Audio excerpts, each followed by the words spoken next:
Previously on the Guardians of Fehal.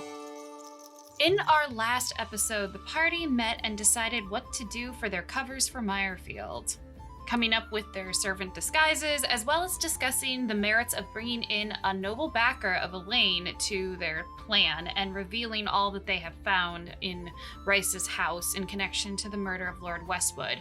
Also, they studied a unique item that they found in Rhys's house, which was a dagger made out of a material that none of them had recognized before. As they studied it and Una cast Identify on it, she realized that the item was sentient, as well as that it was attached to another similarly made item that once the wielder killed someone with it, their soul transferred to the connected material. They decided not to attune to it and focus more on getting an ally, Lord Dusternis, to help them in Mirefield. Felix ditched his old identity and completely left the Venerable and is now operating with the same name but a different face with the party, as well as working as their cover story to meet with this said noble. As they prepare for the meeting, tensions are high as they do not know how this person is going to react, as it involves them sharing a lot of details about breaking and entering and other shenanigans.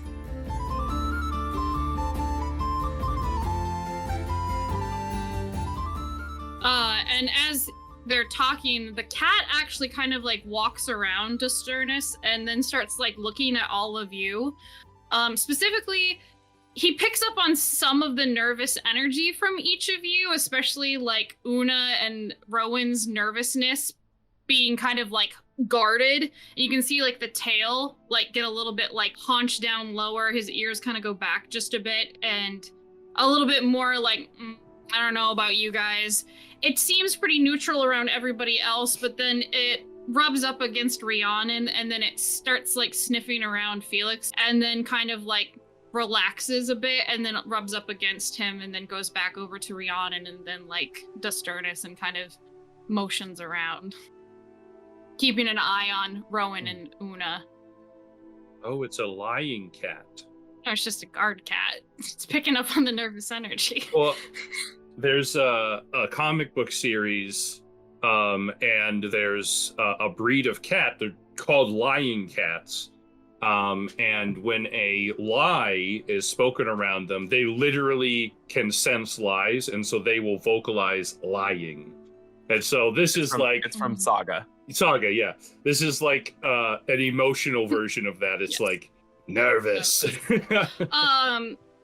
Basically though, Rhiannon said gestures for him to sit down and says, I would like to introduce you to these people, but perhaps it will be easier if I start by telling you a story.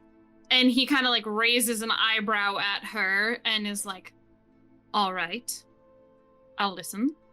And then she actually starts talking back like way earlier than you guys expected, where she says that after Rhys returned from Feldspar, I was not eager to see him due to a falling out that we had before he left. And in doing so, I will admit to you that I snuck out of the school one night and then was attacked on the road by a nightmare, which is how I met all of these people who rescued me.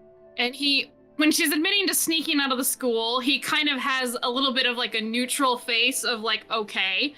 And then she explains how you guys met and that she found out that you had rescued the guildmaster's son. She basically is recounting your heroics and says, I decided to stay in touch with them because they were so noble. And then basically says that she recounts kind of like some higher points of your guys' interactions. The fact that you warned Elaine about a break-in with the school and helped with that and prevented any of the guards from getting killed. She goes on to say that Elaine trusted them with another mission to deal with some sort of threat from under the school, and that she has absolute confidence in them. And then basically recounts that you all alerted her of some strange things you encountered in Mirefield. And at this point, he kind of says, well, perhaps this is a good time for me to hear these fine folk speak, who are prone to heroics. what sort of strange encounters did you have in Meyerfield before you met Lady Rhiannon? When Ghosts. we were out there, just before we met Lady Rhiannon, we ran into some sort of spirits that were attacking the village, that the local law enforcement was doing nothing about. And so we took it upon ourselves to help the people out and get rid of this menace. And he says, by local law enforcement, I'm assuming you mean Lord Rhys's official guards, and just in general, his household is not concerned over this. Is there anybody else who bore witness to the ghosts in Meyerfield that was concerned? God, the whole village, they all knew it was a thing. The local priest. Yeah, the local priest, the barkeep. And then he basically lets Rhiannon pick back up the story, talking about the encounter on the road, and then kind of says, and then Rhiannon says, another time when they were crossing through. Wow, Rhiannon's got a Scottish accent now. Tells you too much Outlander. She says too that they also went on a they went on a mission to. I don't remember what town you went to above table. I think it was Ramsgate. Yeah, Ramsgate. And then she says that you all encountered monsters in Queen's Rest that were similar to shadows, she says. Yeah, all kind of. Yeah. Yeah, there was some sort of creature made of shadow that those of us that had magical weaponry were able to put down pretty easily, but without it would have been quite difficult. He nods and he says, I have heard of that. Word reached me yesterday from peoples on my lands and Lady Tobar that they had lost their spring spirit. We spoke directly with Orla Tobar while we were in Queen's Rest. She had a vision that a tree that walks, and he sort of gestures to himself, would save their well from whatever was ailing it. She sought me out in the town. He nods and he says, Lady Tobar's letter said that there had been some adventurers who came through with the guild that helped dispose of it. So he's nodding okay, that makes sense. And then Rhiannon's like, after all of this and Elaine's subsequent arrest, I alerted them as one of the few people that I trusted to see. And he's like, why didn't you come to me? And then she says, I didn't really know exactly what they could do to help. I wasn't sure. I didn't want to necessarily get you involved yet in case my hunch was wrong. And he says, and your hunch was? And she says, I suspect that it would be Rhys. He is the most likely to benefit from this. And he nods his head and he says, he certainly is.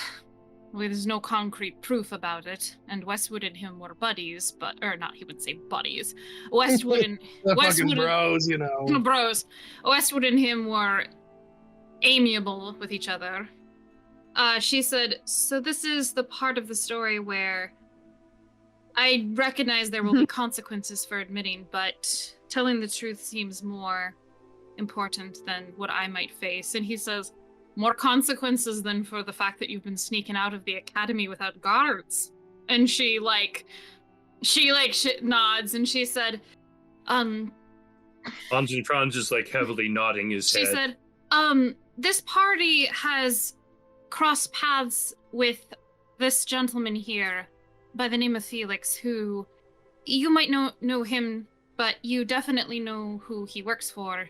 Mr. Edmund Burke, the Queen's spy master. Why am I giving her a Scottish? God damn it! Oh my god! Okay, so Rihanna basically says that Felix was following up leads on the Venerable, and they crossed paths and she knew that he was associated with the party, and that was somehow tied with the spy master, and then says, and Felix had some information about, he was investigating Westwood before he was murdered. And for the first time really in the conversation in great detail, Dusternis looks at Felix and he says, "You're one of Burke's men, are you?" Yes, Your Grace. He sounded so nervous, Lord. Yes, Your Grace. Sorry, No, I know. Yeah. It's great. It's fine if It was Felix is perfect. I'm nervous. sure Felix is very stressed right now. Like, oh, I have to admit about the venerable and everything. Not it. And you were investigating Westwood for? Racism. At this point, Felix, can I just skip over and Yeah. summarize? Yep. Felix explains that he has been undercover with a group that had caught Burke and Her Highness's attention. And an opportunity had arisen not too long ago for him to get beyond his current, for him to learn more information. And he followed one of the higher ups to a private meeting with 2 knights who ended up being Westwood's men. And he has a very, it's taking your, I know you're not lying. He rolls well. He seems to take your story and he says, and then your employer was under arrest with Elaine during this. Well, this is all very interesting. I'm curious as to how you think I could help or what I could do about it. And Rhiannon says, well, that wasn't the part that was going to get me in the most trouble. With consultation of Brooke's agent, thought it would be a good idea if they investigated Rhys's house for proof. You're like, which we found. Said Una will interrupt and say, which we found. he has a moment of raised eyebrows. Actually, everyone give me an insight check. Oh goodness. Una's not good at these things. Yeah, Una's really not good at these things. Hans and Franz is really good at these things. It's okay. 22. 12. 22. Oh, somehow I only rolled got a a 3. 10. It's irrelevant. I only got A 1? 11. Hans and Franz, you're the only one who notices it, specifically Andrew's Hans and Franz. This man always seems to have a very professional and kind of stoic expression where he takes things in strides. Occasionally he has a little bit of wryness to him, but when she kind of admits that she orchestrated you guys breaking into another noble's house, there's this look on his face of being impressed and kind of a little bit of surprise that she did something like this, because it just didn't fit his conception of what she was like. But it's only there for a split second, surprise, impress, and then a, wow, you're not exactly what I thought you were this takes some political guile to do, or some balls to do. And he says, I can see why you would be concerned about that. I would like to very much see this proof. And he kind of gestures to you, Una. What exactly did you find? I will open my bag of holding and summon up the letters, and then hand the letters over. He takes them and reads them for a few minutes. Okay, which ones did I send you? The burnt one, he definitely looks at and is very concerned with, and then he's scanning the other ones. One that he lingers on quite a bit that surprised you is the one about from Kyle Blackburn, and it was about the prison break. He's really lingering on that one, and you can specifically see his hands like kind of tighten on the letter as he's reading it. And then he can't mask it at all. Like he says, well, that's another thread. And Rhiannon says, Your Grace? And he says, I'm curious what you all make of the letters, but I think that Mr. Burke's agent here, these letters show not just that Rhys was involved with Westwood and the Venerable, but Carl Blackburn is as well, who is also one of the people going to Rhys's festival, which means that the head of the Fehal prisons is in league with the Venerable. That makes sense. And he, like, sighs a bit, and then Rhiannon kind of thinks about that for a second, because she didn't read that letter, she only read the letter from her father. How close is he with his brother-in-law? And Dusternis pauses, and he says, well enough that I would suspect that it'd be hard for me to believe that Lord Griffin isn't involved in this in some way, too. Which is another member of Elaine's council who would be on the side of the Venerable. And that's, Lauren, what you guys missed. You didn't ask who Lord Blackburn was. Oh. Yeah. Who is also going to this festival, although is also going to Rhys's festival, even though I thought it was very poor timing considering the circumstances. But I don't think this would be enough to prove ill intent. But is there anything else you have to show that Rhys would have had a method for instigating this death? Yes. Rona looked to Una. I suppose. I don't think she would. I think she'd be hesitant because she wants to use it, but like use it to find the big stone, not use it as in wield it. But she would hand it over. Picks up a little bit on your apprehension, but he takes it and then begins to cast Identify on it. And then basically looks at it and he says, this is a nasty beastie, but this definitely seems to be part of the equation. I'm gonna hold the bag holding open for him to put back, because I don't want him holding it, because I know that it has a hinky evil vibe. This might be good to have locked up. It should be safe in the bag of holding. However, there is a sentient property to this weapon, which anyone who tries to attune to it would have to fight with. Which is why it's in here. I immediately turn it had a and mind. look at Una with just like a very disappointed, frustrated look of just like, are you fucking kidding me? You knew that there was something weird and wonky you knew with that it, there was but there she was didn't something know sentient that about that's it. what it was. Lizzie I said there's- verbatim it's said sentient. that you. And that it was sentient, not No, that I had that a fight there's- with it. But you literally deliberately excluded that, and Any magical person worth their salt, when there's a sentience in something, knows that you're probably going to have to fight with it. Una doesn't know that. She's never met a sentient thing She's just before. learning how to use salt. Yep. I mean, She doesn't let's see, have any she went to magical Aboleth. She knows sentient things. I can't imagine. She doesn't know the obelisk was sentient. She just knows that he was a friend, and that he wasn't a friend to Nora. Apparently, sentience means very different things in Uda's mind. means and friend-shaped. Magic's mind. Yeah, yeah. Sentience is friend-shaped. He's not going to give it back. He's going to hold it and say, I think I have some allies who could probably do more investigation on it and see what kind of entity is residing in this thing. I mean, even if he was Yeah. going to give it back, Hodge and Trubs would be like, hold on, it's Yes. sentient? Yeah, I No. don't think as him, with how intelligent he is, I think, and just being a noble and being like, I can do a little bit what I want, he'd be like, I'm going to give this to some of my wizard friends to do some investigation on and see if they can figure out exactly what it is. But in more detail. And where the crystal might be. Maybe.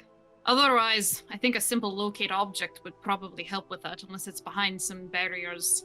But, well, this is a lot to process. I'm assuming you brought me into this, Rhiannon, because you have some specific request. And other than just believe your story, yes, Rowan. Would I roll an insight just to see how I feel about him, or can I just use my own gut? Your own gut. Okay. I don't like the How fact do that you he's feel taking it about him? after he just held it for 10 minutes, which means the entity could have. No, that'd be an hour. invaded his- Oh, it's an Attunement is an hour. hour. Attunement is an hour. I feel like he has our best interest in mind.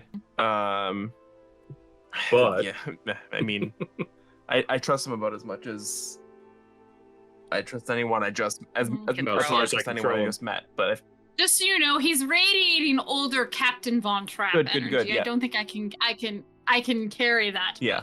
but that makes it a little bit easier to trust him. Yeah. He radiates like stern father figure, but ultimately a good person. Una just has daddy issues. he's a noble. They have daddy issues. No. These are like this would if she had daddy issues, she'd be instantly trusting this guy and like, yeah, whatever you want.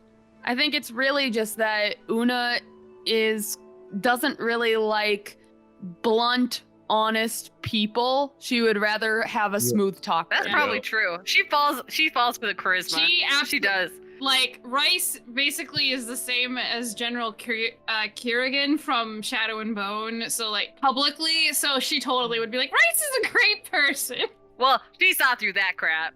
Well, yeah, because Rhiannon, you the had way that he Rhiannon's treated perspective Rhiannon. from it, yeah. But, oh yeah, no, Una Exactly. probably would be totally in Lord Rhys's if she didn't know about Rhiannon. He's probably. so handsome.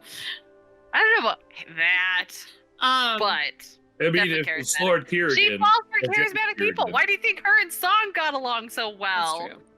That's true. Yeah, I mean, Song was a super Yeah, he smooth is. talker. Very Yeah. Just around his childhood crush. And Una and him got along fantastic.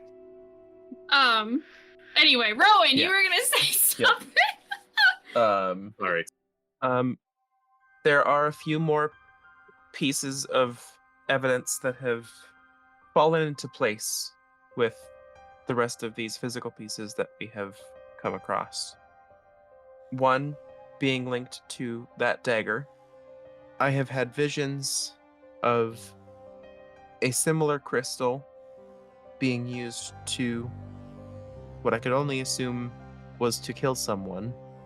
And he pauses and sort of considers whether or not he really wants to say this next part. Nora is gonna put her hand just kind of gently on his arm and just kind of like, be there for him, being like, Another "It's okay." is the way Lord Westwood died. I had another vision that exact same night of exactly how Lord Westwood died. Somehow, I was seeing through the killer's perspective. All I saw was flying over the city, flying through Lord Westwood's window. He was engulfed in a black smoke, and all I could hear was screams. And finally, while we were in Meyerfield, when we were fighting the ghosts, the spirits, whatever it was that was haunting the town, they weren't only wailing, they were speaking, and I could understand them. It was only one word: wheat, repeated over and over. I didn't know if that meant anything at the time. I tried to see if there was anything in the fields, but there was nothing. I don't want you to think that I had anything to do with this. I feel like I'm being shown what's happening to help stop it from happening. And I need help figuring out.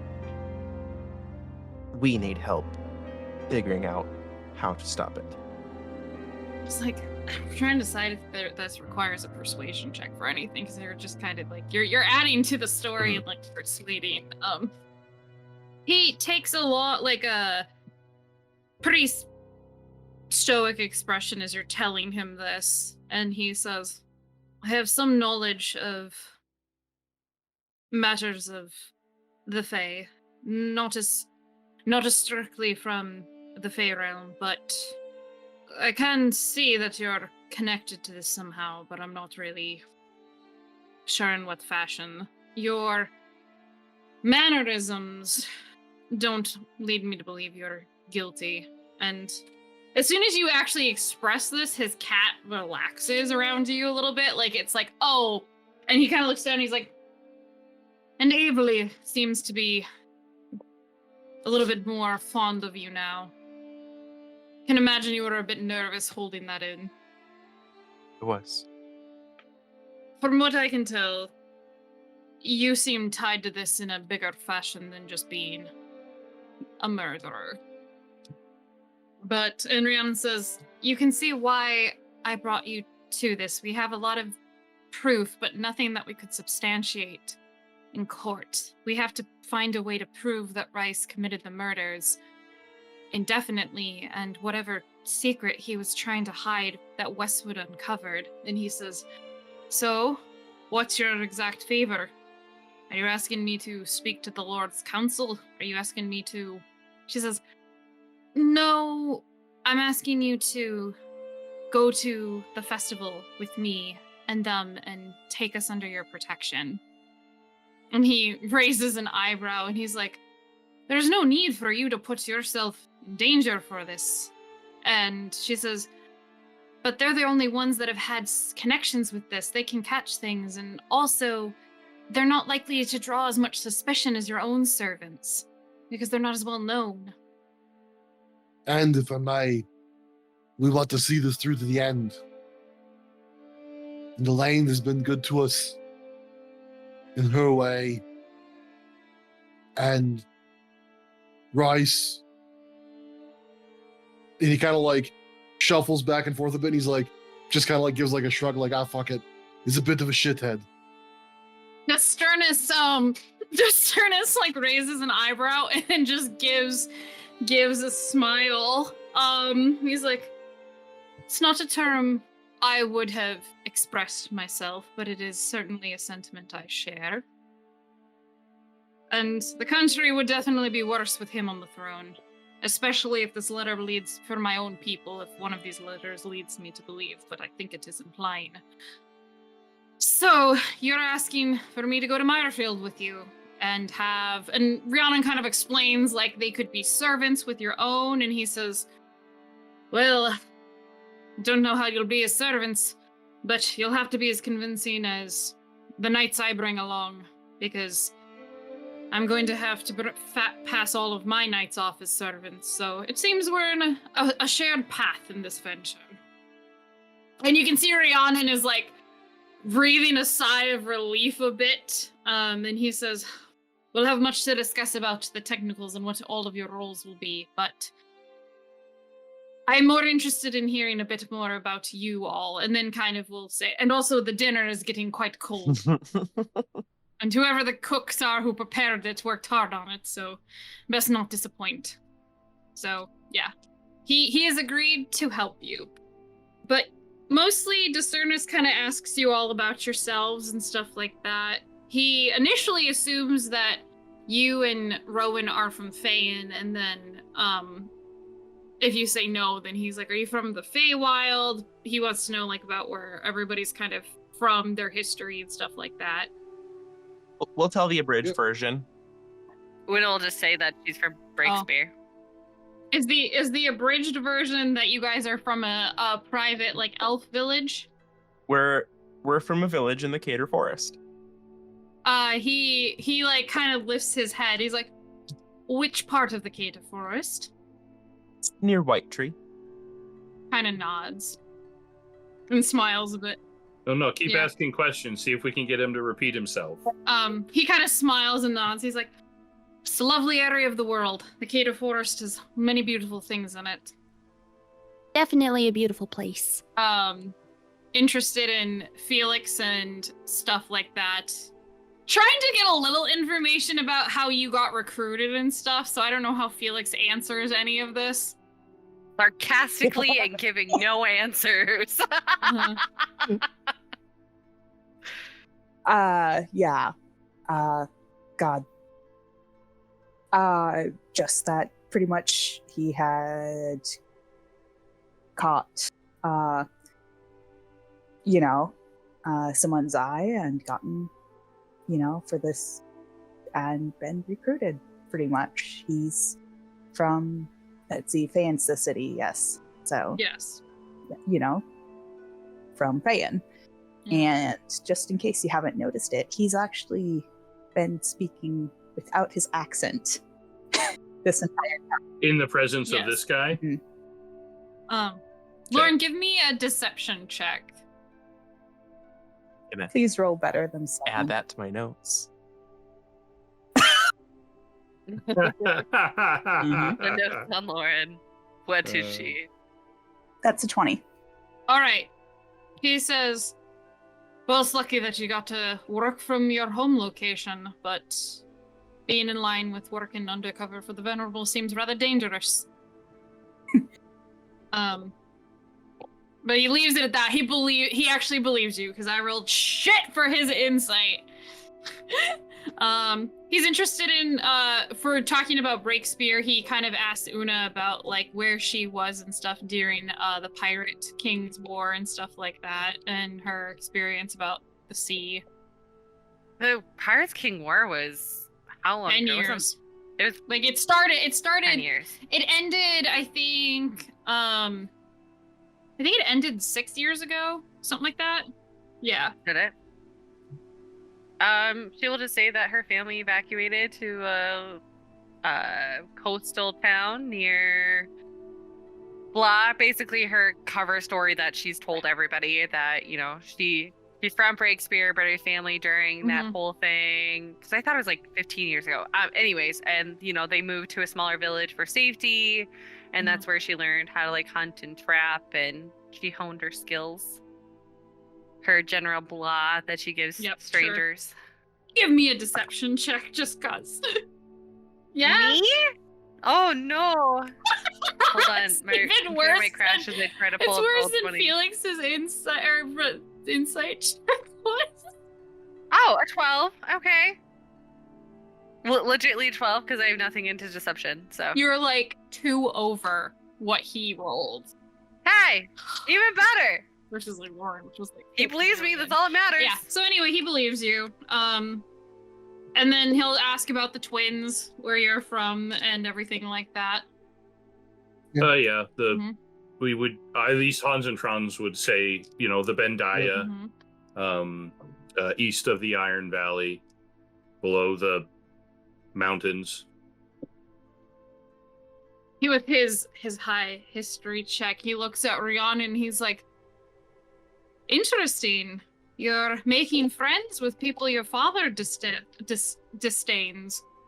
She responds very graciously as she takes a sip of wine. Didn't stop me from being friendly with your family. And he laughs. And he says, I say good on it. Yeah. Good on him. And he's actually interested, Hans and Franz, both of you.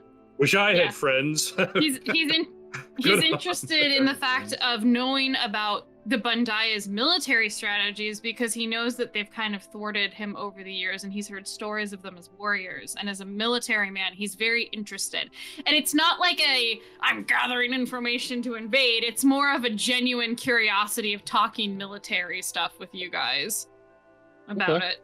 Like, and it's kind of like a respect of, like, I've heard stories about your people being like fierce warriors, and he wants to know, like, how do you train, like, what's your preferred weapons, and like how do you, like, and then talk shop, and then specific things like that. Yeah, I'll talk to him a bit, like, obviously not go like in depth. Yeah. He sees that, like, whatever information he gives him isn't like anything crazy. Yeah. Plus, Hans and Franz isn't very secretive about this stuff because he knows that his people aren't terribly secret either about some of this stuff. Like, yeah, it just kind of is what it is. And we're also 13 years disconnected from the. I will mention, like, it has been quite some time since my brother and I have seen home. So, kind of, he nods and he says, "Yeah, I don't know many Bendaya who specifically leave that part of the Iron Valley unless they're traders, but and he says like trade, like tradesmen, not merchants, not traitors, just the brogue. But he kind of, actually, out of curiosity, how do you guys explain where you're, like, you just say you're from there and you've been wandering, you don't mention, I'm assuming you don't mention the exile thing. Yeah. But yeah, he's interested in talking about that, and the evening kind of passes pretty socially. He feels like he gets more of a sense, and he's still very lordly, and he has like this strict energy, but he also seems to value people. Like he doesn't necessarily have an air of like he thinks he's better than everybody else. It's much more of like a personable, even though he's very stoic in many ways.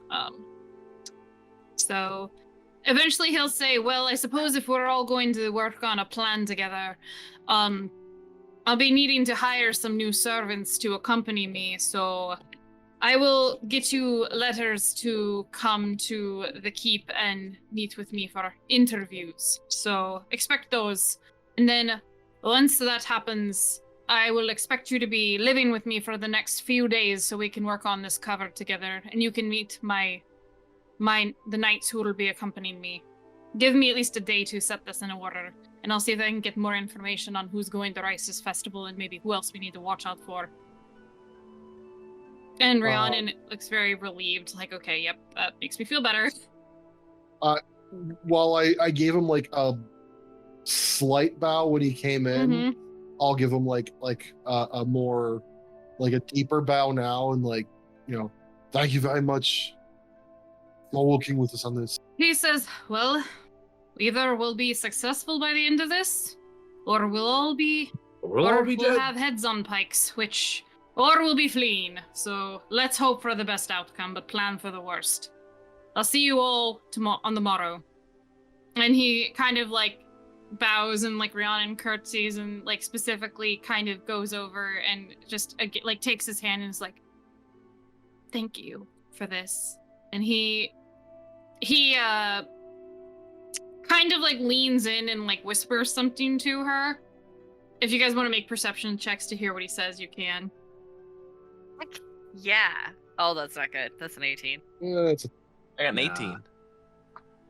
19. I feel like everybody who got above a 18 hears him whisper to her that with all the dinners and him being away in Feldspar for a year, I figured his exile was in some way he treated you. Even if we fail in this, I promise I'll get you back to the Iron Valley. I won't let you be his ward. And she kind of like nods in agreement. And then he says, all right, I'll see you all tomorrow, and you'll all have to start calling me your grace. And he's like, all right, peace out, bitches, and runs out. yeah. And then he takes his leave of the evening with his guards outside. And Rhiannon visually relaxes and is just like, oh my god, thank gods above, that went better than I could have thought. Yeah, that went pretty well. Thank you again for, helping us with this. Well, I mean, yeah, working with us on this. And then she kind of like just gets a little bit more hopeful than she's looked the last few days and stuff like that, and then lets you guys hang out as long as you want in her room, chilling, whatever, but then eventually, I guess you go home or whatever, I don't know. What time is it? Look, you don't have to go home, but you can't stay here. Yeah. Because this is in the evening, or is No, this this was the evening. So what time is it when... He was busy. He specifically canceled plans to make this meeting, but he could only get away for dinner. What time is it when dinner's done? Probably like 8 o'clock at night when Okay. he actually leaves, when all is said and all is done. So, do you think that I could come and stay with you at the Merchants Guild? Yeah. Yeah, I can talk to... Hold on, it's been so long since I've even thought Ben? of his name. Billy What is- Bobby. Ben? Billy Bobby. No, Oh, you mean No, Ben, Ponder? yeah, Ben. Ben. No, Ben. And just let him know Oh. that. Dan I'm sure McNevis. fine. We do have guest quarters at the guild, so you'd be able to Nice, stay in thank one you. of those. There are guest quarters at the... Yeah, merchant visiting. You have to pay visiting for mer- him. No, visiting. right? They're reserved specifically for visiting merchants. The help gets Would the that- shared rooms. Would we be able... Well, that's why I think Una can talk to Ben because they have a good Is relationship. gonna have to try and like win convince Ben to let this slide Ben as a favor. loves me. It'll be fine. Ben and I are besties, sort of. Right. I'm just like that annoying kid that just always hangs around. Una will go talk to Ben if that's what we're going. If we're gonna go back to the guild, unless we want to have a couple of drinks or whatever and relax after all this tense moment. I'd say hang out for a little. I'd say hang out for at least a little bit, just to kind of like, let the tensions out a little bit. De-stress. Yeah. A little decompress. De-stress. 'Cause I'm sure Rhiannon, if we just like left, I she would mean, probably still like Uh-huh. be in a bit of a Yeah. mood for a bit, and so like, cause like I said, She's in a on the mood. prawns is like, this is either gonna work or it's not kind of thing. Yep. But he knows that this is like obviously very important to her. So she's decompressing. Sophia joins you guys a bit for drinks and stuff and relaxing, and just kind of is just like, well, you're gonna be servants like me. This will be fun. Yeah, do you have any advice? Well, I'd say try to figure out what each person you're serving's specific thing that they admire most in a servant. Some nobles like to be just like the sense that you're overwhelmed to be in their presence and appreciate a bit of groveling. Others want you to be more relaxed. I would say Dusternis tends to fall in that second category of being a little bit more relaxed and authentic, but valuing certain things. Others are very traditional, so just very your grace, my lady, all that. And then Rhiannon takes a drink and she's like, where do I fall into that category, Sophia? Yeah, I was like, don't ask it, Andrew, don't ask it. Sophia kind of like has a little bit of a sip. And she's like, I would say a little bit cheeky and definitely appreciates somebody who knows when to take a hint and retire early for the evening. Rhiannon's cheeks kind of like pink a little bit, but it's not super obvious. And she's like, it's very astute of you. You're good. Yeah. Have a good rest of the evening, Sophia. She kind of like gives you a look like, what? What?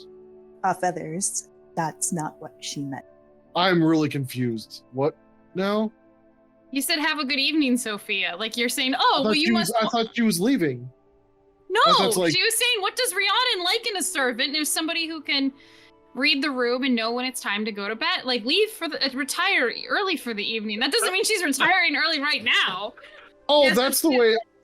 I thought that was. Did everybody else take it that way? It was like haunted. No, I thought haunted Prawns was like, all right, have a good evening. Like, yeah, get out of here. I thought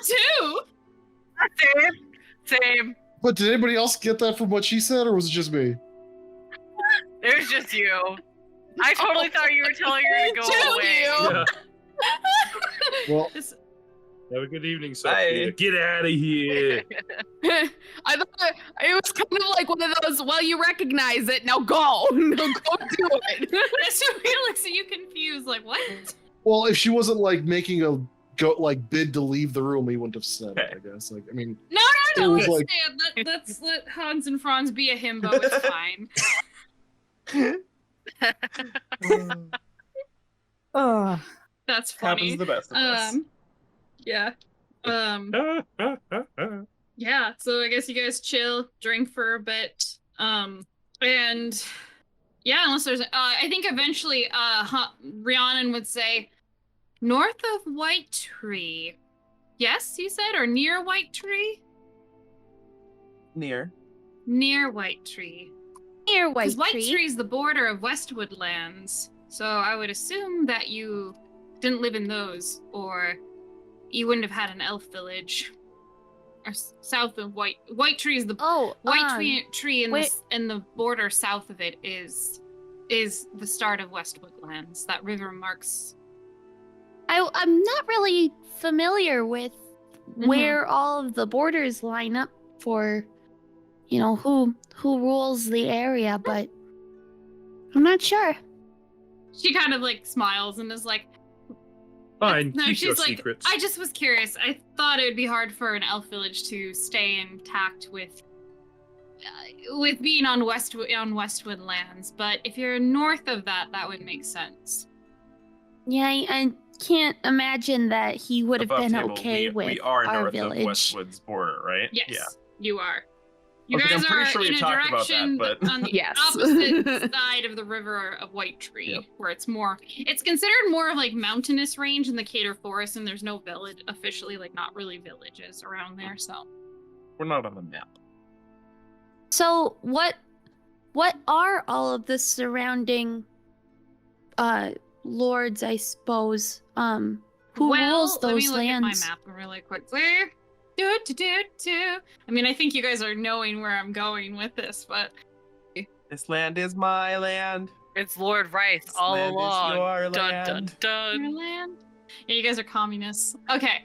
She says, well, White Tree marks the border for Westwood lands, and those go about down, and she names like the Sorella River to the Dockra River to go down to Fehal.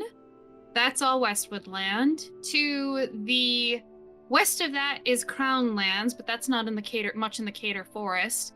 Directly north, way up at the high peaks where the Great Marshes start, is Ashton lands. And she kind of smiles. To the northeast is Dusternis lands. Oh, so he does have lands nearby. And you can see that Nora's got this like slight flush across her face, but doesn't really say much more. Geography is very interesting.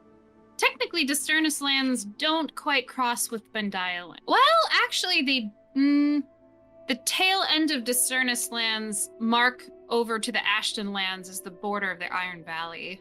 Partially. He's The everywhere. channel divides You guys it. are screwed.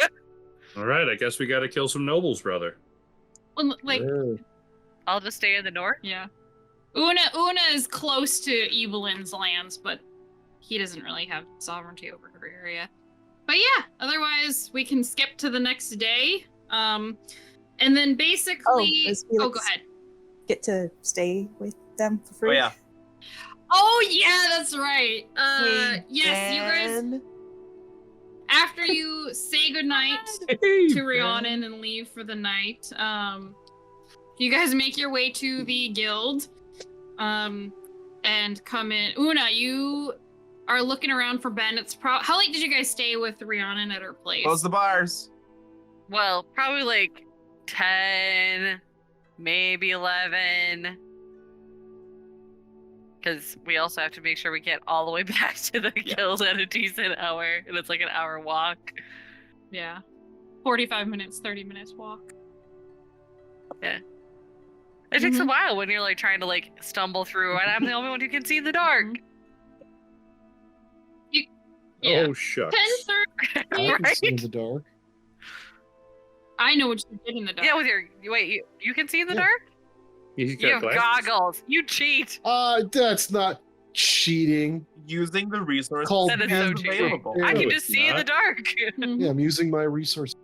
Yeah, you get there. You don't see Ben in his office at 10:30. Oh, he's probably asleep. Yeah. Is Ponder around? I'm just No, gonna you don't slide a see note. Ponder. I'm gonna write a note, be like, hey, we have a friend staying with us. It's an emergency. I hope it's okay. He'll only be here for a few days. I'll describe what he looks like and shove the note underneath the door. All right. Yep. As you guys walk through the dining room, you do notice that one of the private meeting rooms has like a light on in it and people are talking in it, like you would assume. Well, they're having a private meeting. I'm not gonna go interrupt. Oh, really? Oh, no. I believe that exact room right there. Was where we had This a is one of the secret smaller meeting. rooms. Hey, I was told to sort of go there, so I was told to go to this meeting. All right, fine. Fine. Rowan will east. No. Rowan, roll We're dropping stealth. no I want to wings, see sir. that happen. You can be like Una, fall through the door. Yeah, no. What up, guys? Okay, I don't know. Besides tonight, Una is going to apologize to Spreul and change him into a spider. He's so tiny. And then send him down to the private meeting room. And send him down to the private meeting room, see what's Are you going gonna do on. it? No! I'll just bug Ben about it tomorrow. All right. So you guys go to bed for the night. You wake up in the morning. Yeah. I'd say probably it's not until early afternoon that you would get letters from Dusternis specifically, saying like that's like gives you permission to kind of like it's a meeting with him for job interviews is what it looks like. Honey, how long do we have before we have to go and live with Lord Dusternis? He was going to do the interview today and kind of like plan stuff, and then he said he wanted you guys to start living with him till the festival so you could get used to the guards and like work on your guys' Manners. plans and stuff. Okay. So starting today? He'd say starting Pretty to much, your or- interviews today and then start tomorrow morning. For a few Okay, days. So interview, evening for us, and then the next Mhm. morning staying with them. So no fighting pits. How sad. Well, you just like It's fine. you could ask if you can go, but also Una in the morning, like Ben kind of asks about the letter and is like, wait, what happened? I will kind of give him like a really rough rundown, not giving any detail whatsoever, but emphasizing constantly that it's important and that it'll just be one more night and I can share a bed if needed. Suppose I can make an exception for one more night since there's not much business right at the moment, but yes. I'll give him a hug and a thank him. Yes. I mean, technically, Yes, isn't Una. there a bed assigned for me that I don't sleep Yeah. in? Yeah. Yeah. Felix can sleep. in. You just sit Mhm. there. Felix, hop up there. Mhm. Good to go. Were you at that meeting late last night when we came back to the guild? It was there was a private room in use, and usually it's not in use that late. Oh, it wasn't really a private meeting. It was Ponder and I were working late. Sight check. Wow. Give me an Oh no! Oh no! I believe him. Unless he rolls under an 8, which I doubt. Yeah, him and Ponder were working late. Oh, So you think. okay. Wait, Well, I thought that's not good for your health, just so you're aware. you You're had right. I no probably idea. should take more days off. I'll think about doing that. Everyone in the guild needs some days off occasionally, but I'm glad you're concerned, Una. But yes, your friend can stay for another night. Is that all you wanted? Well, do you guys need anything? We'll probably only be here for one more night as well, and then we'll probably be gone for at least a week before we come back. Is there anything that you guys need from Meyerfield or from the south near where was the bee thingy? Which place was that? Was that the rose waving? No, the something? Nightingale said it was basically 2 or 3 weeks from where she lived and gave a rough estimate of like a mountain range in the Blooming Meadows. So Yeah, there's no like exact location. So somewhere in the Blooming Meadows. Is there anything down there that you guys need help not with? at the moment. Is I it mean, there's always jobs and such, but are you looking for a job to go down south? maybe in like a week? Which, if there's still a job there, then we might take it. 2 birds, 1 stone, and Oh, all. all right. Well, I'll keep an eye on that for you. And yes, I really do need to get back to work, Una. But I hope you have a good rest of your day. Is he like being like dodgy? Like, is he like trying to just cut You don't know. Conversation. You rolled a low the insight. situation short? Yeah, you rolled a low insight. No, that was the meeting Yeah. thing. This is different. This is him He purposely is talking normally fast. busy. He to is get me to normally go. busy, so it is the middle of the day. That's true. I'm gonna let it go this time. Now. Megan will let it go this time. Why? What are you possibly suspicious about? Dude, I'm wondering if Lord Fancy Pants is fucking with the guild, because that'd really piss Una off.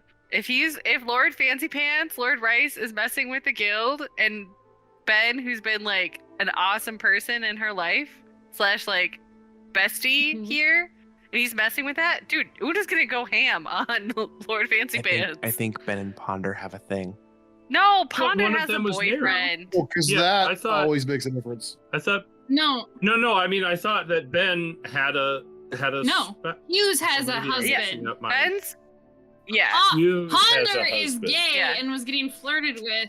Yeah, no, I know Ponder's been looking for some action. I think he Yeah. found it. No, I think Ben's single, right? Ben's single. He's never been married or had a girlfriend Yeah. that you've seen. Or boyfriend. That's true. I'll be done. He knew my mom, though. That's true. He could be. Him and Ponder could have a romantic relationship. And Una does not know because she rolled I an know, 8. you never know. So. I think the players are suspicious.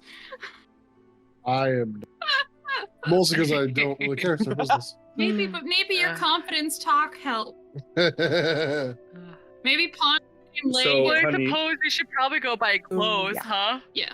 And probably get Um, rid of. The morning, Hans and Franz is going to figure out a way to modify the helmet, so that it can house the Ring of Warding Bond. He's gonna essentially try to enchant the helmet to be able to cast that spell once a day. It's gonna take some time, but he's just gonna be working on that.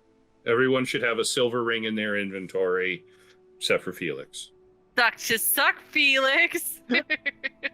Although it wouldn't take Hans and Franz very long to make another ring. Ooh. No. Yeah, Hans and Franz could do that in the morning, actually. Hans and Franz will do that in Aw. the morning. What little iconography does he put on Felix's ring? So it looks the same as everyone else's, with the Felix's has a sixth hex, with let's see, what symbol would Hans and Franz think of for Felix? A mask of many faces. When Felix fights, he uses a rapier, if I remember right. Knives. And but With daggers? he uses a short sword, a short bow, and you probably have seen a dagger, maybe two. Stab, stab, stab. Okay. It'll probably be a crossed dagger and short sword, because he doesn't have, I guess, any other imagery for Felix. Although there was that handkerchief that had some Snapdragon. stitching on it. Flowers. Yeah, so he'll put a snapdragon in your Aw, hex then. that's cute. So he likes to make everyone's hex a little personal. So then, yeah, whenever he sees you in the morning, he would say, "Oh, excuse me, Felix. Yeah. So since we're going to be adventuring together and things could get dangerous, you know, kind of like with the imps and the hellhounds, I would like to have a contingency plan in place." And he's holding this platinum ring while he's talking, just kind of like talking with his hands. So I made this for you, and I need you to wear it so that if I need to protect you, it's easier for me to do so. He takes it and looks at it. And yes, so it has basically a symbol for everyone. So there's a rowan tree, a bouquet of flowers, a bow and arrow, feathers, and then there is a crossed dagger and short sword. You said snapdragon. Sorry, snapdragon. I forget things. Yes, and then there's and they're all hexes, so they're hexes connected around the ring. And there's one with the snapdragon. So it's one symbol for everyone. Yeah. Yep. And mine's Yours is that dragon flower. he looks a bit surprised and then he just grins. Thank you. It was on your handkerchief, so I thought it was special. Yes. Thank you. And he puts the ring on. You're welcome. And I hope I never have to use it, but it's there just in case. Better safe than dead. So, or better paranoid. Yes, that's the idea, actually. So, okay. I'll see you later. I have some more work to do before we leave. And he'll go back to the forge. All right. Any final business before you guys go to his house? Una will go talk to Orin and let him know what's going on and not to expect her around for a while. And she'll send Spriel when she can in his spider form, and she'll pop him out of her arm and so he can see the cute little spider that he is. Because he's just a cute little spider. Orin looks visually very sad to know that you're going to be gone for a while, and is like, I kind of hope we'd hang out more, but I get it. Duty calls, I guess. While we're in town the next few days, like I said, I can send Spriel. It might take him a little longer because he doesn't move very fast, but he can always deliver some tiny messages. He's not a very big spider, so nothing too big. Well, he like pauses awkwardly. He's like, do you think this is pretty dangerous, what you're going into? Or I doubt it. It's more of making sure we don't get caught. Which I'm good at. Take care, Una. I don't want you to get hurt. And he kind of like squeezes your arm a bit and then like pulls back a tiny bit, like, oh wait, maybe I was being too touchy. Oh wait, like. No, she'll bring him into like a strong embrace, and then give him a nice big tight hug and say thank you for everything, and then she'll do like that arm claspy thing where you like grab each other's like upper arm near your elbow with Perry. Yeah. What Josh is doing, and then she'll do that with Perry and let him know that she won't be around for a while, but if they need anything, don't be afraid to reach out, and she'll do the same thing with the two wizards, and she'll just, even though she doesn't know their names, so the shake is more like by the wrist. Yep. And then, oh shoot, I haven't had my archery thing with Perry. It's all right. Una, roll me a perception check. Okie dokie. Oh, that's good, you guys. I finally it. That is a 22. Yeah, you noticed it. When you hugged Oron tight and he was like kind of had his head by your, like he was hugging you back, you swear for... Oh no, he sniffed your hair. You swear for like a brief second, it was almost like he kind of like nuzzled his face just slightly into your head, like just briefly, and then like kind of like pulled back, like, nope, don't do that. Where it's almost like a head, like narratively, it was almost like he was gonna kiss your head, and he was kind of like unintentionally doing that, and then he was like, "Oh no, wait, don't do that." Has he done like the kiss on the forehead before with her, or no? Interesting. Okay. And it wasn't on your forehead. It was like when you hugged you, like when you hug people, you go like this. This time he was like hugging towards your face, like your head. I don't know. You know me, I'm a romantic. I'm like, yep, we're gonna plant this seed.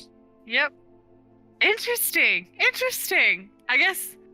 Yeah. I'm gonna put this You have my warm fuzzies going, Lizzie. I guess I don't know how Una would respond to that. I mean, she would probably embrace it, thinking it's more of a friendly gesture, not fully understanding. Yeah, special friend. I mean, we haven't seen each other for a while, and it's another long goodbye, and they were supposed to stick together, and now she's going away. So I don't know.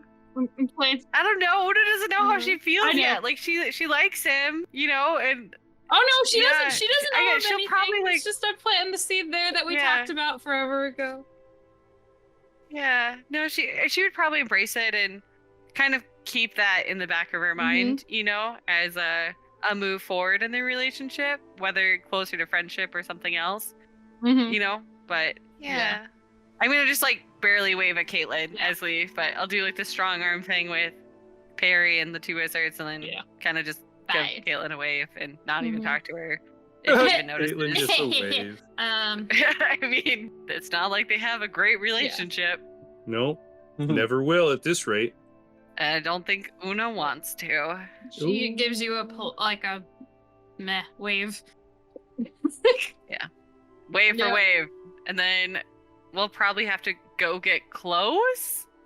Because Rowan, are you gonna... Dusternis would have told you during dinner that as servants he would be supplying your clothes because you're servants of his house, so you need to have his livery and stuff like that. So, yeah. Why do we need his liver? That seems weird. Livery, like his heraldry. I know what livery is. No, you know his liver. How's his liver doing? It's a little full. Is he a drinker? All right. So, I'm assuming you guys go to the palace. It is definitely much more under guard, but you have appropriate letters and such. And you are escorted by many, many guards to, it looks like, not the main entrance of the palace. You end up kind of going around the side of it to one of the further away wings and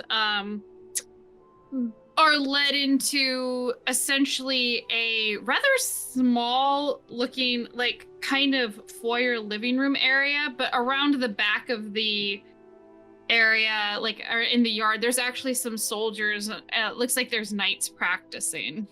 And very diligently practicing, like very much like, like, you know, in discipline routine, practice.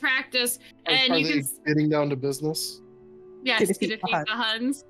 You interrupted a training montage. I was just about to say, we're gonna do a montage. Dusternis is out there, specifically talking to them and like, then kind of like barking orders. Lucia, you're dropping your left arm again. You have to keep it up. Yes, your grace. And then she like dodges a bit from like another like taller sort of elf trying to like hit her. And he says, "Oh, come on now. If you let me hit you again, then I'll never take you out for that drink like you promised." And she's like, "I don't want to go out with a drink with you, you fucking bastard." And then like they're just kind of like sparring. He's like, less flirting and more sparring. I think they're one and the same. Yeah, the one male guard kind of like, it's like, "I'm sorry, Your Grace, I just can't tell the difference between them sometimes." And then like as he says that, the girl kind of like sweeps his leg, and then she's like, "And that's why you'll lose, even with me dropping my elbow." And then Dusternis is like shaking his head and is like, "All right, go cool off, you two." No, don't do that. Showers. One of the knights who is more of the palace guards, and then also the gold cloak sort of people that are like the city guard that have been monitoring, they're like, "Your Grace, there's these servants here for an interview." He says, "Thank you. I'll take them inside and begin my interview course." And yes. Point of order, Rowan would have used the hat of disguise to just look like a plain person, nothing fancy or anything like that. Yep. And I would have also used it so that way she would be in more of like stable person clothes versus her armor, and that way she can hide her weapons as well. Andentral's is full armor and faceplate helm. Nora probably just left her usual equipment out at the guild and stuff, and just came in her plain clothes. He basically motions you guys inside to a foyer inside the house, and then to a private meeting room, and then kind of sorts out. And inside is a older man who is wearing, you would have seen it before, it looks like a kind of like the iconography of like a steward or somebody who's like in charge of like managing actual running of the household and stuff like that, kind of like a Ponder or a Ben type like character, who is basically works with Lord Dusternis, who hears whatever your covers are going to be and sorts out like what you guys will need for your roles and stuff like that for the interview process. And then basically he hands them off to the steward of the house, who introduces themselves as caZn, and says that they need to get your measurements for your clothing. So follow me to the wardrobe person, and I'm assuming you guys go along, get your measurements taken. Basically, they get your information. They get your outfits set. Now, I don't know 100% what all of your roles and stuff are going to be. So do you? I know, Andrew, you're obviously the ambassador of diplomatic immunity. Did you all decide on? Wait, I do have a question. Yes. Am I supposed to be here? Since I'm not going as the servant to the house? Dusternis wanted you to at least come along for some of this, and he did. He says that Rhiannon will eventually be joining, and she and some of his other servants can teach you more of the fineries of dance and whatnot. But it's mostly here for... right, because this is like summer camp. For planning and stuff. We're at summer camp in order to go, okay? Yeah, no, this is Espionage Workshop 101. Yep. How to blend in to noble society. Yep. Our guest lecturer is Felix Snapdragon. Why would Hans and Franz have just said, "Why don't I go just train with Rhiannon or something?" Or is it just more of you I was just curious. Like, was he supposed to be here? Yeah. Andrew himself. Yes. Okay, thanks. Yeah, Rhiannon is coming by to visit and give you some more official lessons and stuff. It's just Dusternis wanted to have you guys all be under his roof eventually and kind of be able to coordinate together and everything like that. And kill us all in one shot. Yep. Yes. Yeah. Exactly. One well-placed fireball. All takes. So, did you guys all decide on your roles and your names? Stable. Man-at-Arms. Okay. Helm. Lady in waiting. Well, stable / sneaky. I'll probably try to sneak with Felix when Felix is sneaky. Though Felix is probably way more Una sneaky. is stables. Okay. Rowan is, and Josh is going to be man-at-arms. Nora's going to be a maid in waiting, and then Rowan and Felix. What are your covers going to be? I was debating between man-at-arms or either a squire or a page. Because I figured if I was a squire or a page, then I could sort of get multiple. Be around the nights. Yeah.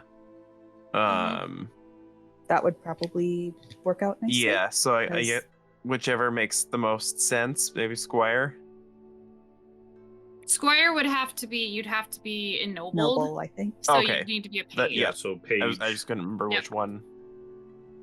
Which one was Page? noble? Okay. So you could basically follow Josh's character around as his Perfect. helper. Yeah. And then Felix, what is your boy?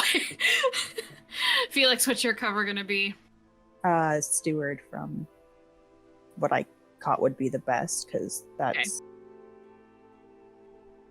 able to coordinate stuff and All right. You'll spend most of your time then training under Hatton, specifically about what you should be doing. Nora, you basically, Dusternis says that you probably actually will need to go stay with Rhiannon and just kind of work with Sophia. Because that if you're a lady in waiting, you'll mainly be her. He says, I don't really have needs for ladies in waiting, but she will. Slumber Sam. party. Of course. This is the perfect opportunity to get some dirt on Song. Yes, it is.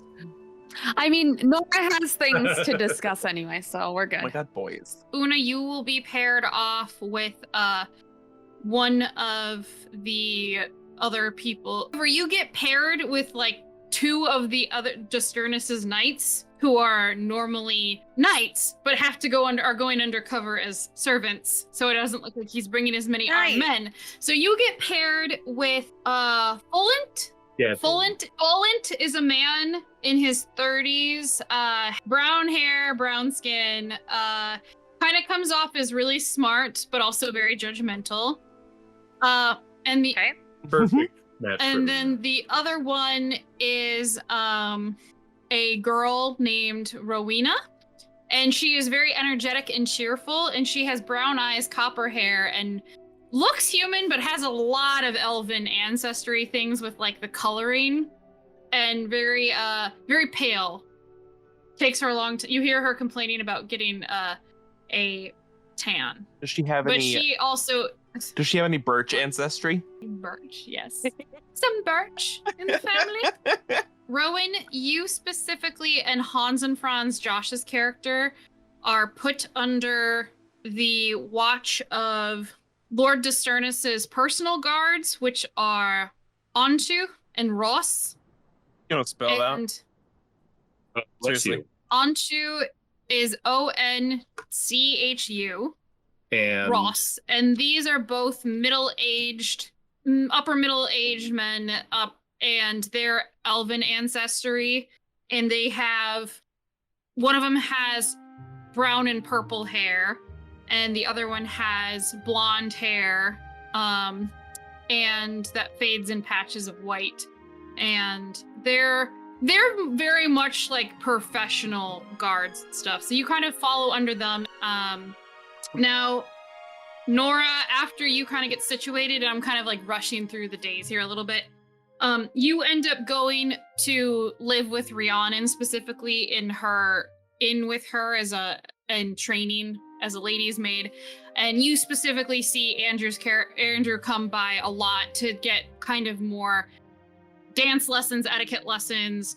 Rhiannon tries to go over some histories of the noble houses, and specifically more of the noble houses in the Iron Valley that he could have like insight into to play the diplomat, and they kind of work on like what his potential approach should be and stuff like that. So you guys are kind of getting different training more with Sophia and Rhiannon. So you're all kind of split up a little bit. And speed crash course. I'm gonna make bestie friends with Rowena, and I'm gonna make Oland love me. Actually, in a non-romantic but friend way. Actually, thinking about that, Dusternis probably sends a couple of his women knights to come also train to be ladies in waiting too. And some of them, I'll pick some. They got two defined arms to really. Gotta get those sexy knights. I am so excited because this gives Nora a chance to make more friends.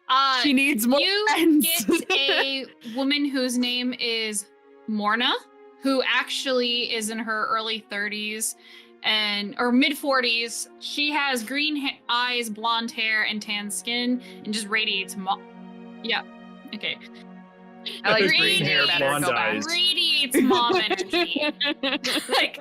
And then for another woman servant, there is crap. There's one on here that I made a flirt. Who's the flirt? Who did I put on here that was a flirt? Please have the name start with an S. Because most flirts starts with S's. Haven't you noticed that? No. Oh. Well, I'm no. not a flirt. But like Sarah's our really common name for. I don't know, the Sarah that I knew. Really? All the Sarahs I knew were not flirts. Septima is a flirt. She has green eyes, brown hair, fair skin. Is very feral skin. She definitely gives off the vibes of like, this is the girl that is going to be trying to work servants and nobles and is okay with getting the attention. She's like, I'll get information, sure. Yeah. Sounds great. Like I'll make friends with her. She actively flirts with Hans and Franz too. Like, just lean like, oh, you're in on this ploy too. You're an ambassador. Like, very, very flirty. Andrew loves the attention. Hans and Franz. Hans and Franz is like, bitch, I'm seeing somebody. Why would you be around when I was? The lady of whom you're supposed to be waiting on. Lords can have mistresses. Oh God. So I think that's it. There's gonna be some other guards, but they're in other jobs. So needless to say, you guys do your speed montage training, and yeah. Lauren, you have a question? Felix is going to request to go to the fighting pits actually, because he's found information there before, and there's a chance that there might be some again. Ooh, I like this plan. Gonna Mainly skip out 'cause- on training to go spy. Hey, I'm mucky horse poop. Calm down. Not much training. There's very little for Stewart, which is why Una chose this. Because when she needs to zone out and look into Spreel's eyes, she can. She could just keep shoveling. Just be like, oh man, the sun is beautiful today. I love the feeling of There's the a wind on your reason feathers. I chose this task for Una. A, her and animals are besties. And 2, she can zone out in like a stall or something and not get noticed while looking through Spreel, while Spreel can be all sneaky and stealthy. While I'm she's proud of brushing her down a for that. horse, she's looking through Spreel's eyes. She maintains contact with the horse, so she doesn't need to see. Does Exactly. Felix try to get Lord Dusternis' approval to do this? Yes. All right. He agrees to it, provided you take a couple of his knights with you for protection and just have it be a night off. And he's like, however, we will be up before dawn, getting ready to hit the roads, and I will not have any late sleepers getting out of bed because they stayed up late. Very good, Your Grace. So yeah, you guys can go. Like, you're just going to get information. Pretty much, yeah. All right. I don't know. The 2 knights will bet on something. Felix gets information. The 2 knights lose, and Felix comes out ahead. You guys didn't have to come with me. Was it just... No, I'm curious, because I kind of want to see Orin fight, but that just seems pointless, so... God, I didn't think you would do this. Fuck, I'm not prepared for this at all. I mean, you can call it here. No, and you make can up just stuff. hand wave it. Say Orin won, and that's all that matters. Or at least didn't lose in the So is first Felix fight. just looking for who's Felix at... is going. Yeah. He's looking specifically for who's there, trying to get, read lips as much as possible, catch conversations, that sort of thing. Is he looking for something specific? Anything and everything. I'll tell you what, Lauren. There is probably stuff going on. I do not have it prepared. It's all right. Otherwise, and then maybe I can write something up between the break about what happens at the fighting pits. Because there should be some nobles there, and they should be talking about stuff. I have to think about who'd actually be going. Don't worry about it. I know. So, is there any final business you guys wanted to do before you got on the road to head out for the festival? Your speed training. I don't think there's really anything that I can prep outside of the training, so I'm good. Would it? In the Yeah, I days don't leading think up, there's I really would have anything. consulted Rhiannon about like an outfit to wear, essentially.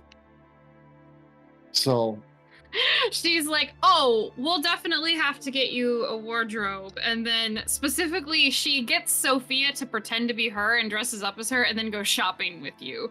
Like, so she sneaks out without guards with you to go shopping for clothes. That's adorable. perfect. And then treats it like also a date and stuff. So she'll help you find some clothing. That was and kind of stuff the where- point It's a bit. Like he Yeah. knew that he needed, and he knew that he knows that she's a little more into shopping than he is. So it's a win-win. She's actually pretty quick when she shops. It's surprising. Like she doesn't seem like the person who takes forever to decide on things. She's like this. Perfect. And we'll have lunch out on the town. He would go along with it and have as much fun as he can, which would be. I mean, you'd have a lot of fun. Yeah, Just you hanging can out. tell that she's using this as an excuse to not think about the stress and is like, hey, we're actually having a date. I actually am having a moment where I feel like we're a couple and it's not like there's complications. So it's very cute. You guys have lunch, you get clothes and stuff, and then eventually, go back and switch. She switches with Sophia and stuff, but yeah, otherwise date continues. Flirting ensues and whatever, and dinner's had, and you guys eventually finish shopping, and then fighting pits things happen that I didn't have planned. And I will fill in at a later date. Out of curiosity, raise of hands. Felix, are you going to the fighting pits alone other than with the couple guards that Dusternis says need to go with you? Or would you ask the party? I don't think he would have necessarily asked the rest of the party. And I wouldn't have expected him to necessarily. Information gathering, why bring along Entourage? And then nobody else is going with you. Okay, so I'll just deal with that at a later date. Unless someone else asked to go. Yeah. But that's what I was curious about. The only other thing before we start the heading out process, one of the nights getting close, Rowan would have sort of gone off and tried meditating just to see if he can get any information whatsoever about anything. What's just wildly thinking? Focusing on the events to come and keeping the was it a dream or a vision that I had of them talking about the Mists being back and needing a champion? I think that was a vision, I think. So, focusing on that. Alright. Give me a percentile roll? Percentile. 25. Alright, you do not get anything with that. Okay. Rowan's memory chart. What is this monstrosity? How many items are on this chart? Is it like a wild magic table? Just let's see what we get. Eventually Dusternis does come back with having his wizards having reviewed the dagger under more instance and kind of explains to you guys that it seems to not be a fully sentient creature, but wait, he's Scottish. It doesn't seem to be a fully sentient creature, just part of something. So something put part of its essence in this and gave it enough of a will to want to do certain things that would end up making the being itself more powerful. Into the bag of holding? Do we want it? Or do you want to keep it? No. I believe I'm going to bring it along in case we need it for proof with this, but definitely keeping a close eye on it. Do your wizards think that they can use it to trace it back to its source? Not anymore by just using locate object, which if the thing is protected, it would, under certain anti-magical barriers, it'd be impossible to scry upon. I'm curious if a person of lower skill were to attune, could that person find the location of the hive? Think of it as probably what Hans and Franz would describe as a beehive, where you have the queen, which is a dragon crystal, and the stagger is one of the scouting bees. Could we use it to go back to the hive? Dusternis would say my gut would be no, and then he looks at one of the wizards standing there, and they're like, that would be incredibly dangerous, and you would have to overpower the thing's will and be able to take control of it and make it tell you what it wanted. And it might not actually know where its counterpart is. Sometimes things that are bound like this would only know what their purpose is, but not have enough agency of their own to be aware of where their sibling objects are located. So probably not in the way you're thinking, although it was at least worth a thought. Then I definitely don't want it. I definitely don't think anybody would benefit from be attuned to this thing. And out of curiosity, everybody roll as you, because he did this when you're all standing there. Let's say this is one of your group meetings. Everybody give me a d20 again, roll. 13! Oh, wait, what are Just we roll rolling? me a d20. 8. Okay, 13! 18. 4. Oh, 17. Okay. Lauren got a 2. And then, what's Oh, everyone's no. insight bonus? 0. 3. 1? 7. 0. Oh, wait. 3. Insight is 2! So Sam that's got a a dirty 20. 15 for me! With Yeah. a 14, Andrew, when you're staring at the dagger, there's something about the material that when you're looking at it, it looks like you've encountered a material like this before. It's really, you didn't think about it the first time you saw it, but now you're like, this looks familiar for some reason.